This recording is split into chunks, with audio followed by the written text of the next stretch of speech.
La invasión de Estados Unidos a México.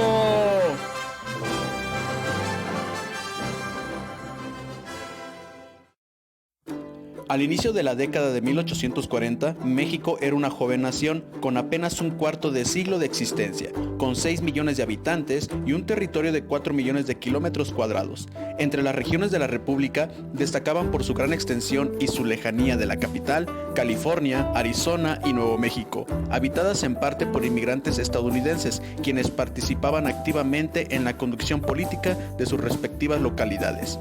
En estas circunstancias, era común que los habitantes norteamericanos pugnaran por lograr una mayor autonomía o bien por la independencia completa. Conscientes de esta problemática y de la presión que ejercía Estados Unidos para que México les vendiera estas tierras, los sucesivos gobiernos promovieron su colonización con habitantes originarios de diferentes estados del país, aunque nunca con los resultados esperados. Estados Unidos de América, a partir de su independencia, inició un proceso de expansión que lo llevaría a apoderarse de territorios de América del Norte por medio de negociaciones con la Gran Bretaña y de operaciones de compraventa que le permitieron adquirir Luisiana y Florida.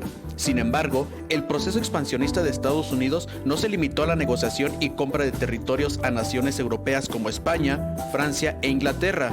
Al irse agotando las posibilidades de crecimiento hacia el oeste, los norteamericanos voltearon sus ojos hacia la República Mexicana, proponiendo a los sucesivos gobiernos la compra de territorios como los de Texas y California. Al no obtener una respuesta favorable a estas ofertas y presionado por las demandas expansionistas de diversos sectores de la población, el gobierno norteamericano comenzó a considerar la posibilidad de arrebatar a México mediante las armas los territorios que eran de su interés.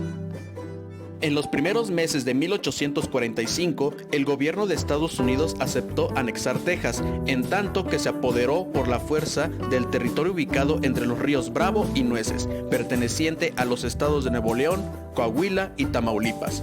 Con el objetivo de provocar un incidente que sirviera de pretexto para justificar una invasión, el general Zachary Taylor estableció un campamento militar en el territorio de Tamaulipas, al norte del río Bravo. Después de una escaramuza entre las fuerzas mexicanas y norteamericanas, ocurrida el 25 de abril de 1846, el presidente James Polk declaró ante el Congreso: "Sangre norteamericana ha sido derramada en suelo norteamericano", como justificación para la declaración de guerra contra México, el 13 de mayo de 1846.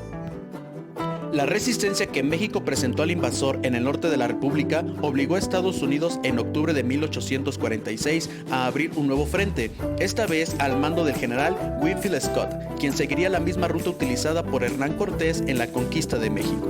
Desembarcó en Veracruz para de ahí dirigirse a la Ciudad de México. El 9 de marzo de 1847 aparecieron frente al puerto de Veracruz 70 barcos de guerra norteamericanos que pusieron en tierra 13,000 efectivos. La ciudad fue bombardeada por espacio de 5 días.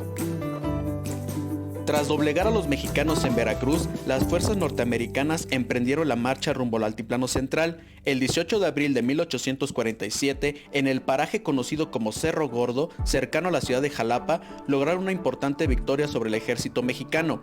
El 15 de mayo, sin encontrar resistencia, las tropas invasoras ocuparon la ciudad de Puebla.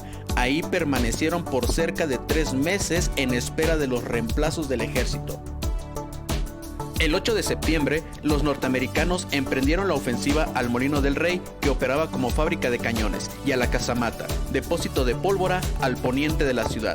Tras su victoria en Molino del Rey, Scott atacó el castillo de Chapultepec. Las fortificaciones para defender este estratégico punto nunca se concluyeron, a pesar de que se trabajó arduamente durante el armisticio. El castillo, que albergaba en ese entonces al colegio militar, contaba con una modesta fuerza de 832 soldados, distribuidos en el cerro y en el edificio. Allí se encontraba también un grupo de cadetes que se habían negado a abandonar el edificio, a pesar de la orden del director de la institución. Al amanecer del 12 de septiembre, la artillería estadounidense abrió fuego. Informado del ataque, el general Santa Anna envió casi al final del día 13 de septiembre tan solo a un batallón, el activo de San Blas, al mando del coronel Felipe Santiago Jicoténcatl, quien murió al pie del cerro sin poder llegar a auxiliar a los combatientes. A pesar de la resistencia que presentaron los soldados de la Guardia Nacional y el medio centenar de alumnos del colegio militar, los norteamericanos lograron apoderarse de la fortaleza. A raíz de la derrota de Chapultepec, el general López de Santa Anna determinó que su ejército abandonara la capital.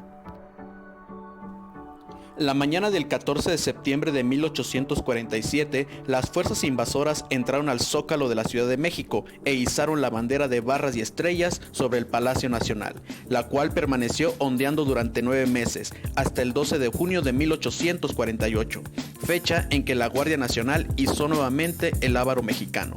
Durante toda la ocupación norteamericana, la población de los barrios se amotinó constantemente en protesta por la ocupación yanqui y una y otra vez fue severamente reprimida por el ejército invasor. Mediante la firma de un tratado en la villa de Guadalupe Hidalgo, en el que los diplomáticos mexicanos evitaron que el país tuviera que ceder Sonora, Chihuahua y Baja California, se legalizó el despojo de más de la mitad del territorio, la Alta California, Nuevo México, Texas y la región entre los ríos Nueces y Bravo, más de 2.400.000 kilómetros cuadrados. Tras la firma, las fuerzas de ocupación comenzaron a abandonar el país. La firma de los tratados de Guadalupe Hidalgo significó para Estados Unidos el logro de los objetivos territoriales que se trazó al declarar la guerra a México y la culminación de una empresa de conquista y su proceso expansivo, iniciado desde fines del siglo XVIII. La derrota mexicana y la pérdida territorial sacudió la conciencia de los mexicanos, enfrentados a la posibilidad de futuras intervenciones norteamericanas que pusieran en peligro la integridad territorial y política de la nación. También les permitió ser conscientes del hecho de que la victoria estadounidense se había logrado en buena medida por la falta de unidad e identidad de los mexicanos. En este episodio nacional tuvieron participación en la defensa del castillo de Chapultepec Juan de la Barrera, Francisco Márquez, Fernando Montes de Oca, Agustín Melgar, Vicente Suárez y Juan Escutia, los niños héroes. Es de todos conocida la historia de Juan Escutia y la bandera, pero ¿qué pasaría si les dijera que esta hazaña no la realizó él? La hazaña de Juan Escutia es el resultado de la combinación de dos situaciones, la del capitán Margarito Zuazo y la del coronel Felipe Santiago Jicoténcatl. El coronel Felipe Santiago Jicoténcatl, comandante del batallón de San Blas, cayó 5 días después de la batalla del Molino del Rey, acribillado en la ladera del cerro de Chapultepec, defendiendo su estandarte nacional. El capitán Margarito Zuazo fue uno de los últimos en sucumbir en la batalla del Molino del Rey. Para entonces, el general Antonio de León y los coroneles Lucas Valderas y Gregorio Gelati ya habían muerto a manos de los invasores. Zuazo continuó luchando, esquivaba balas y bayonetas, hasta que logró entrar al edificio principal de Molino del Rey. En ese lugar se quitó la chaqueta y la camisa. Después enredó en su cintura la bandera mexicana. Al regresar al combate, inevitablemente fue embestido por las bayonetas.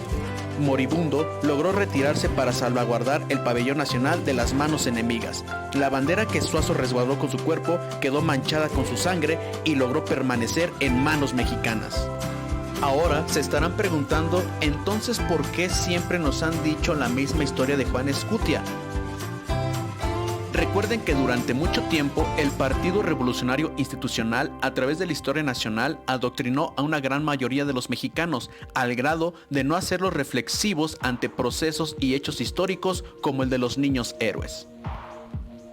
Para desarrollar una conciencia e identidad nacional, debemos de revisar nuestra historia de la manera más objetiva e imparcial posible, a través de la educación formal, la literatura histórica, la ritualidad cívica, el teatro y las diversas formas de expresión artística, dejando de lado el sesgo político. Gracias por la atención prestada y recuerden que el conocimiento no estorba.